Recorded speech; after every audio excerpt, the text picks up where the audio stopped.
Welcome to the Sales History Podcast with your host, author of The Transparency Sale and the Transparent Sales Leader, Todd Caponi. Each episode brings you the incredible and sometimes strange minds, philosophies, and approaches from sales history's past with relevance to today. Here's Todd. Hello, and welcome back to the Sales History Podcast. Today, I want to dig into 100-plus-year-old sales objections. And so to start, you know this, in the sales world, objections are going to happen, right? In the pursuit of revenue, your clients, your prospects, they inject logical explanations as to why their status quo is not worth changing, right? Or why their status quo is not worth changing with you.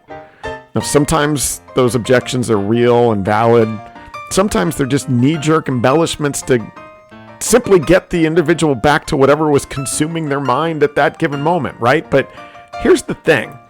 In 1907, so in the time of this recording, it's 115 years ago, there was a book called 400 Talking Points. And in this book, what it was a collection of 37 what they called sales authorities, one set of articles that were sharing their strategies for objection handling. What's amazing about it is in the ad for it, there was a list of a ton of those possible objections. And wow, they haven't changed really at all in 100 years. It's the same objections you hear today. And the funny thing is, from the classes that I see and the posts that I see on LinkedIn, the approaches really haven't changed either, at least not much. And so what I want to do today is I want to take you to the 1920 version. So at this point, that 400 talking points had become 600 talking points. And it was put together by Worthington C. Holman, who's an individual we've talked about before. Now, this collection was considered, quote, not theoretical, but actual brass tacks answers, which have been fire tested and have proven that they will bring home the bacon, right? And with all of these, whether it's today or whether it's 100 and whatever years ago, the whole point of this was, hey, listen, you know these are coming. It's possible for the salesperson to go out with answers to every objection that they will meet. And that's really the point. So today, I want to take you through some of them and then give you my perspective on objection handling in 2022 and beyond. But today, let's start by going to 1920s version and handle different flavors of not interested. The push down, I'm the wrong person objection, the flat out not interested objection, the we tried this before and we're not interested objection, and the I've never heard of your company objection. I also want to give you a couple of interesting ones around the risk-averse objection, meaning the individual says, I'm not willing to sign, too risky. And then the too busy objection, which I thought was kind of funny. And like I said, we'll come back around at the end to give you my take on objections today. All right, so without further ado, let's go back 102 years. Okay, so the first objection I want to talk about today is you know what, I'm going to turn you over to somebody else. And it's essentially, the way that I'm reading it, it's the push down objection, where you go in and you're looking to talk to a leader or somebody who is a decision maker, and they're like, I've got people that handle that. Now, for all of these, by the way, we're going to revert to the person that's being sold to as Mr. Blank. And the reason that we're going to do that is in just about every single one of these, they refer to that individual as Mr. Blank. So it's just a quote right out of it. But if you're wondering who Mr. Blank is, it's the person that you're trying to reach. So I will turn you over to somebody else. How would they respond to it in 1920? Well, here's this answer, and I thought it was kind of clever. Mr. Blank, suppose you received a letter marked personal and confidential. Would you allow any casual subordinate to open it? Now, suppose you sent a salesman out to make a personal proposition to a man. Suppose he said to your representative, I'll turn you over to one of my employees. Wouldn't you say, hey, why didn't you tell the man that the message was intended for his ears alone, not for someone else? Why didn't you follow my instructions? Well, that is exactly my position here. My instructions are to see the head of the firm, as only the head of the firm can appreciate or pass on what I will have to say. So that was number one. That was pretty good, right? It's a funny way to kind of take this back and make it relatable. That whole personal and confidential thing, I think it was pretty good. So that was number one. Let's move on to the second one. Okay, so as promised, this one is the objection, quote, I have no interest in your proposition. How would this have been handled in 1920? Well, here is your answer. Mr. Blank, out of 7 men whom I have sold to today, 5 began by telling me that they had no interest in my proposition. All right, so side note, that is exactly how I used to teach this to companies back in the early 2000s, is you start with empathize and relatability. Like, hey, others said the same thing. So that's exactly what they're doing there. And then they go on to say, that was because they did not understand it.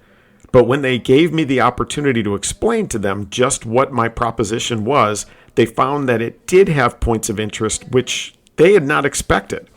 I do not wish to be insistent or to annoy you, but I meet that statement, I have no interest, so universally from so many of the men who buy from me that I feel sure each time a man tells me that he is mistaken. Now, sometimes I'm wrong, and I find that after all, they have no interest in my proposition. Then I do not waste their time by trying to talk about it.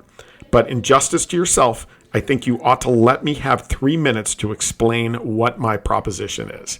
So that was the I have no interest in your proposition response from 1920, and I will pull books from the last 20 years that almost say it word for word. It's amazing that the structure and the process has not changed at all. So let's keep going. The next objection that I wanted to talk about today is another form of not interested, and I thought this was kind of a clever way to handle the I've tried this proposition before and I'm not interested, meaning it's an individual who has got experience with the solution being sold, and as a result, they don't want to have the conversation. And so here was how the response to that was handled back in 1920. You must not forget, Mr. Blank, that very many improvements have lately been made in the device I am selling. It is vastly superior to what it was when you last saw it. Now, suppose you state the faults you had when you last tried the device. We can then take them one by one. The perfecting of every time and labor-saving device resembles the exploration of a rich gold mine. At first, vast labor is required, but that does not induce the miner to give up. It's much the same with an invention. The inventor knows the splendid ultimate reward awaiting him when he gets this device perfect. Every month since you tried this article, it has been improved and bettered in scores of ways. Today, thousands of businessmen like you are using it to great advantage. It is immensely superior in every way to what it was a short time ago. So that one is, I've tried this before and I'm not interested, and that gold mine example and analogy is kind of funny. So let's keep going. We'll go to number 4. Okay, for this one, the response is, I've never heard of you. I've never heard of this line before. And so this is how they would have responded back then. And again, I thought this was pretty creative too. The individual starts by saying, Mr. Blank, if you will look in Dunn's or Bradstreet's, which today is Dun and Bradstreet, you'll find that there are hundreds of thousands of concerns doing business in this country, and you cannot possibly know them all, even slightly. How many millions of people are there in different parts of this enormous country who have never heard of your store? Yet, if one of them came to this town, you wouldn't think it logical for him to say, I won't buy from Mr. Blank because I've never heard of him before. The mere fact that I am here, so many miles from the home city of my firm, proves that my firm is progressive, alive, splendidly organized, keen after new business, and able to give satisfaction to customers. If you were introduced to a man for the first time, you would never think of saying, I've never heard of you before. If that man is a good man to know, you are glad to meet him for the first time. That is true of my line. You may never have seen or heard of it before, yet I know that the goods I offer constitute a bargain, and I'm sure it will pay you to give me an order. In the end, you'll be glad that you met me. So that was I've never heard of you before. And again, a really good analogy and kind of a funny way to handle that. All right, let's go to number 5. And again, there's only 6, so hang with me. We're going to go through 2 more here. This next one I also very much enjoyed, and it was, I hate to take the risk in signing. Meaning we've got an individual here that is worried about the risk. And so the response here I thought was pretty clever. So here goes. Risk, Mr. Blank, is a relative term. When I boarded a train to come here, I took a certain amount of risk. There might have been a collision, or the train might have run off the track. The hotel might have burned down last night. I might have met with an accident coming up the street. It would be impossible to live for a single day without taking a chance of some kind. Now, the way to avoid accidents is to take precautions. Before I cross the street, I look out for traffic. Before I board a train, I take out an accident policy. Having been in a fire once, I see to it that the fire escape is in working order. In this way, I reduce risk to a minimum. And you could do the same, Mr. Blank. I mean, the business who uses foresight in his business takes next to no chances. It's the one who buys the wrong class of goods at the wrong time who loses money. You know, Mr. Blank, that this line of goods is right up to date. You know that the prices could not be lower and still be consistent with quality. You know as well as I do that there's a big demand for this class of merchandise. You take absolutely no risk in signing this application. All right, so that was number 5, how to handle risk. And gosh, it takes you back again. This is 1920, and some of these responses could be further back than that. But the whole idea of, I've been in a fire before, my train might explode. Like, it just sounds really funny to me, but it's true. We're all taking risks, and being able to use that analogy to handle it as an objection in the sales process is kind of funny, but I'm guessing really highly relatable. All right, so let's go on to number 6. Okay, last but not least for today is I can't see you today, right? It's the too busy response. It's the I have other priorities response. And the way that this individual handles it is pretty clever as well. And here's how they do it. The little time, Mr. Blank, that it will take for me to explain my proposition, you will never miss. If you knew that I came to pay a bill of $50, would you consider it worthwhile to meet me if that was the only way that you could collect the bill? In reality, I'm bringing you the cash equivalent of much more than $50 in the profits you can get from handling my line. But if you don't see me, you can't secure those profits. The minutes you spend with me today, Mr. Blank, will mean dollars in your pockets every day for months to come. Spend a few minutes in looking over my samples, and you will agree that I have underestimated rather than overestimated the opportunity I offer you. Now, as I mentioned before, the book is called 600 Talking Points. I could literally go through these all day. I've read probably 50 of them. These are some of my favorites, but there's so many good ones. I could probably do another episode on it. But the point that I want you to remember is that most of these objections and things that come up, they haven't changed in 100 years. They're the same ones that come up over and over again. And the responses and the books that you read on these things, basically it's the same stuff over and over again. But I thought that it might be fun to just kind of give you my take on objections today. And it's really this idea that if you know they're coming, we should be prepared to handle it, right? That's always been the way that they thought about it. But here's the thing. Have you ever seen the movie Groundhog Day with Bill Murray? Do you ever have deja vu, Mrs. Lancaster?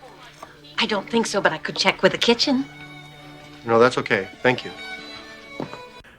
In this 1993 movie, so Bill played a character called Phil Connors, who is a wry television weatherman covering the annual Groundhog Day event in Puxatawney, Pennsylvania.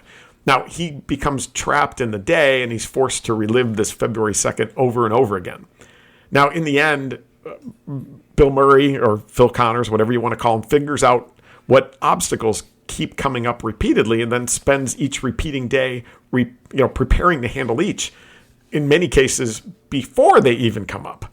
And that's my take on this. Like in the selling world, I believe we can do the same. I mean, we do have a responsibility to know what valid objections might come up. And if they come up often, we can not only predict them, but can we disarm them before they become objections later? In so doing, we speed sales cycles by helping the customer better assess reality. We increase win rates, partially because we're probably better qualifying in the deals that we should win, but also qualifying out the deals we would likely lose anyway. So, for example, let's say your solution is higher priced than alternative solutions. I'm a believer in starting with it because you know that's going to come up. So during your initial meeting with the client, can you explain that, hey, based on what you're trying to achieve, coupled with your environment, price for a solution like ours is likely to be between X and Y dollars. Now, if that's way out of whack with your expectations, best we talk more about that now. In other words, if you're talking about a 6-figure solution to a 4-figure buyer, would it not be best to vet that out now versus 3 months from now after you've burned countless hours and resources on the opportunity? Again, it's transparency. It's leading with the objections that you know are likely to come up. I mean, imagine your solution does not have something another solution does. Why can't you start with it so that you're not battling it at the end? In the initial meeting, it wouldn't hurt to be able to explain that, hey, listen, there's certain things that we give up to be great at our core. For example, our solution doesn't have X, while some other options do. And there's a reason why we've chosen this route. But if X is going to be really an important requirement, let's talk about that up front.